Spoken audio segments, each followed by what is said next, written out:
Yes.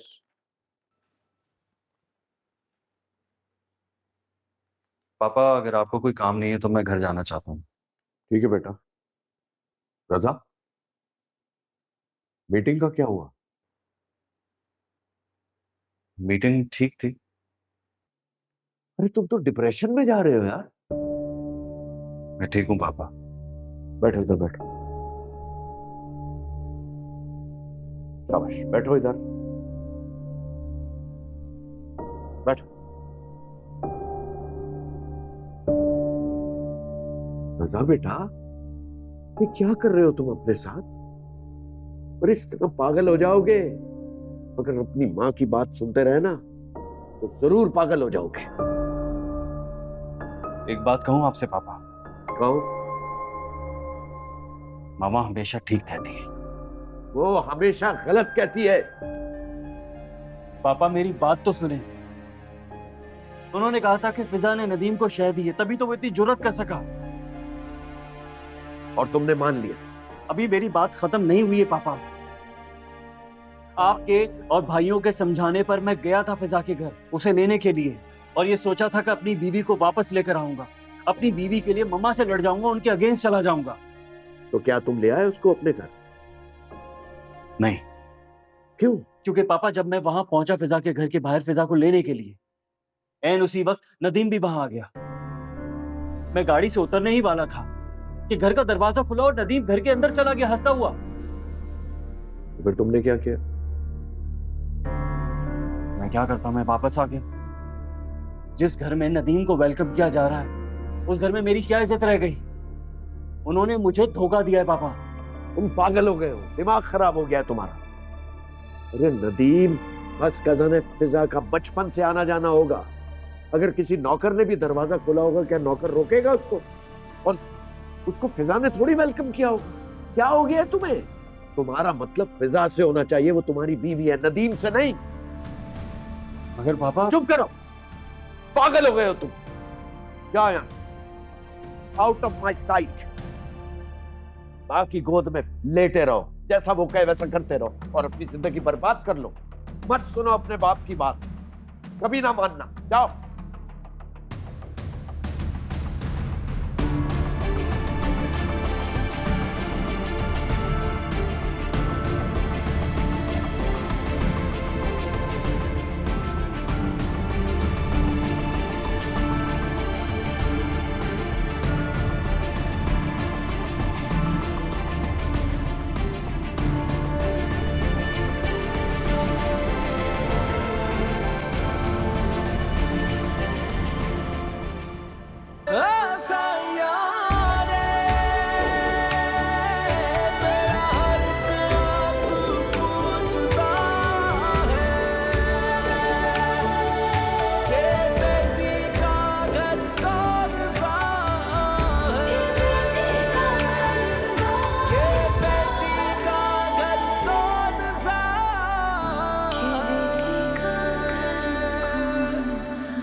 Hello, अस्सलाम वालेकुम। वालेकुम सलाम। फिजा बेटा, रजा बहुत परेशान है, डिप्रेशन का मरीज बनकर रह गया। तो ये बात तो आप उनकी मामा को बताएं ना। खामा खां परेशान। आप क्यों नहीं कहते कि मुझे आके ले जाए? बेटा मेरी समझ में नहीं आता कि तुम जहारा की तरह क्यों जिद पकड़ के बैठ गई हो। वो तो जिद्दी है, तुम तो नहीं हो बेटा, तुम तो समझदार हो। जिद मैंने नहीं, आंटी और रजा ने पकड़ के रखी। और आप मुझे बार बार इसी बात के लिए क्यों फोन करते हैं? यही बात आप जाके रजा से क्यों नहीं कहते कि मुझे आके ले जाए? और हाँ अंकल, इज्जत सिर्फ अमीर लोगों की नहीं होती, मेरी भी इज्जत है। और मैंने बता दिया है कि मैं अब यहाँ से बिल्कुल वापस नहीं आऊंगी जब तक रजा मुझे खुद लेने नहीं आएगा। अगर रजा मुझे तलाक देना चाहते हैं तो शायद यही मेरी किस्मत में है।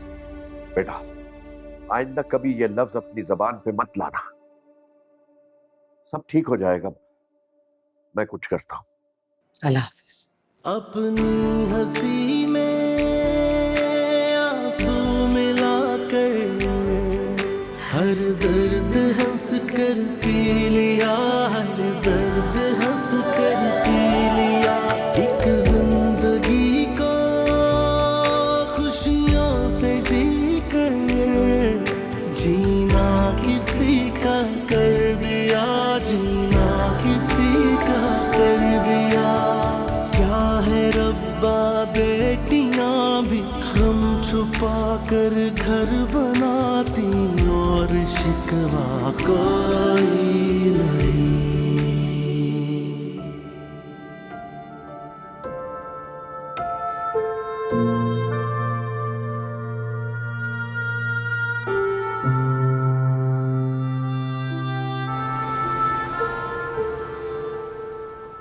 पूछोगी नहीं कि मैं अचानक से तुम्हें यहाँ क्यों लेकर आया हूँ? क्यों?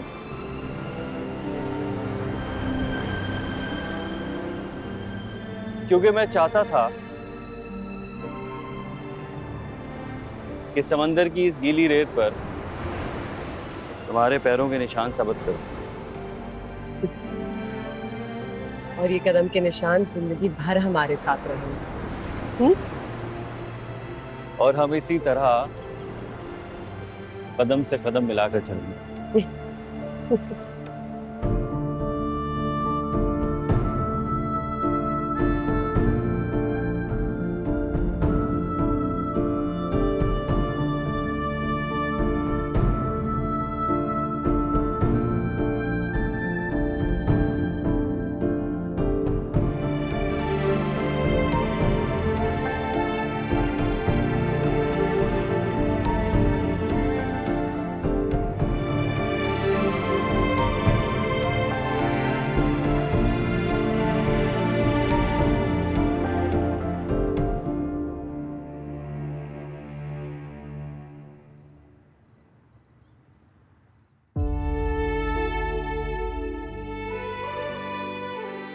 वैसे तो ये शादी मामा की पसंद की है, मतलब कि मामा ने तुम्हें पसंद किया था मेरे लिए।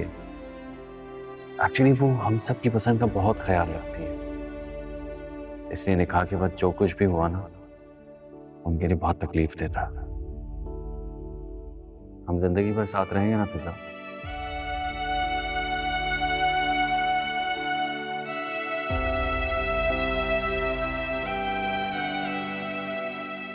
कब तक इनसे छुपाती रहोगी, हंसने की अदाकारी करती रहोगी? एक माँ का कलेजा फट जाता है जब उसकी बेटी 4 दिन की भी हाथा घर आके बैठ जाए। प्लीज आप तो ना रो, प्लीज। मैं कुछ करती हूँ, मैं सोचती हूँ ना, प्लीज आप ना।